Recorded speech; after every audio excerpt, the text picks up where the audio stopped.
Generation of computer বলতে আমরা কি বুঝি? আচ্ছা একটা কথা, আপনি কি বাংলাতে বলবেন? ইংরেজি বা হিন্দি পারবেন না? একদমই করতে পারবেন না।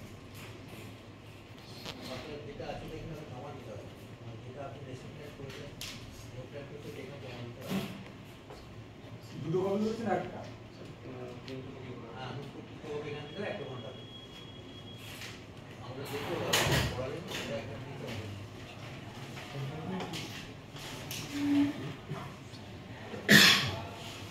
Generation of computer, generation of computer বলতে আমরা কি বুঝি? কম্পিউটার কিভাবে ইভলভ করেছে পরপর কম্পিউটার ইভলভ, মানে আমাদের মানুষের যেরকম জেনারেশন রয়েছে, ফার্স্ট জেনারেশন সেকেন্ড জেনারেশন, সেরকম সেই অনুযায়ী কম্পিউটারের একটা জেনারেশন আছে, first generation, second generation, third generation and fifth generation. এই জেনারেশন অনুযায়ী এক একটা সালে এক একটা জেনারেশন এসছে। আর প্রথমত ফার্স্ট জেনারেশনের মধ্যে কত সালে এসছে? 1954 থেকে কন্টিনিউ কত দূর চলে গেছে? 65। 1954 থেকে চলে গেছে 65। এবং ফার্স্ট জেনারেশন কম্পিউটারের নাম কি ছিল? এনিয়া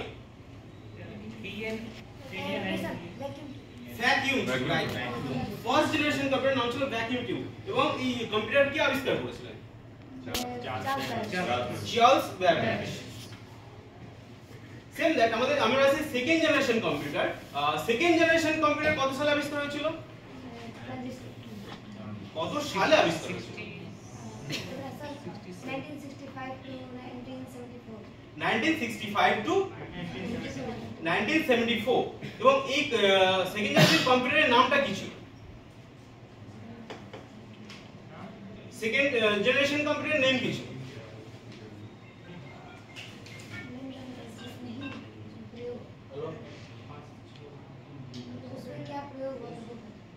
क्या होता है? ट्रांजिस्टर। सेकेंड जनरेशन कंप्यूटर का नाम नहीं ट्रांजिस्टर, उसका इलेक्ट्रॉनिक डिवाइस था ट्रांजिस्टर। इलेक्ट्रॉनिक डिवाइस था ट्रांजिस्टर। ठीक से बोलो।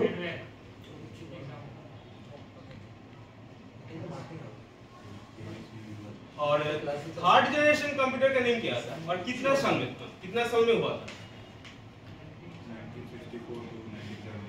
1974 टू 1971। उसका नाम क्या था? Integrated circuit IC, integrated circuit. তারপর আসি আমরা fourth generation of computer. Fourth generation of কম্পিউটারের নাম কি ছিল? Micro processor. এই সালটা কত ছিল?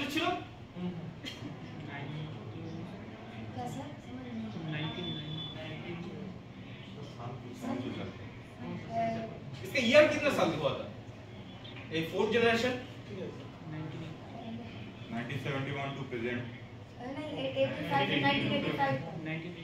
1985 तक नहीं, वहाँ से स्टार्ट हुआ था, लेकिन खत्म उसका अभी हम लोग फोर्थ जनरेशन में है।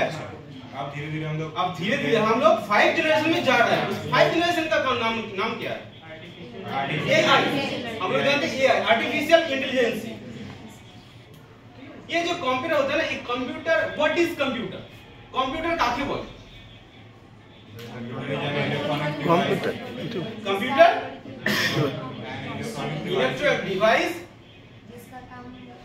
মানে এক কম্পিউটার থেকে অন্য কম্পিউটারে যে ডাটা মেল পাঠাতে পারি, ইমেল করতে পারি, ডিসক্রাইব করতে পারি, এটাকে আমরা সাধারণত কম্পিউটার বলে থাকি।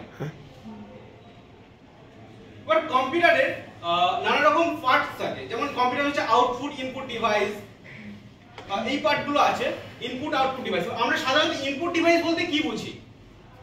Keyboard, mouse, monitor. Keyboard, mouse, scanner. Then আমরা আউটপুট ডিভাইস বলতে কি বুঝি?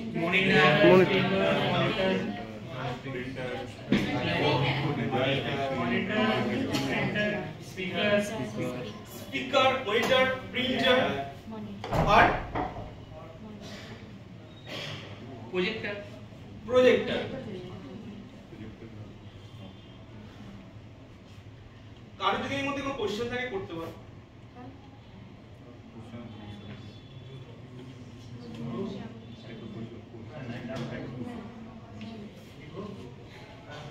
ঠিক আছে। থেকে সাজেশন সেটা হচ্ছে পড়ানোর থেকে কোশ্চেন পিছিয়ে হচ্ছে।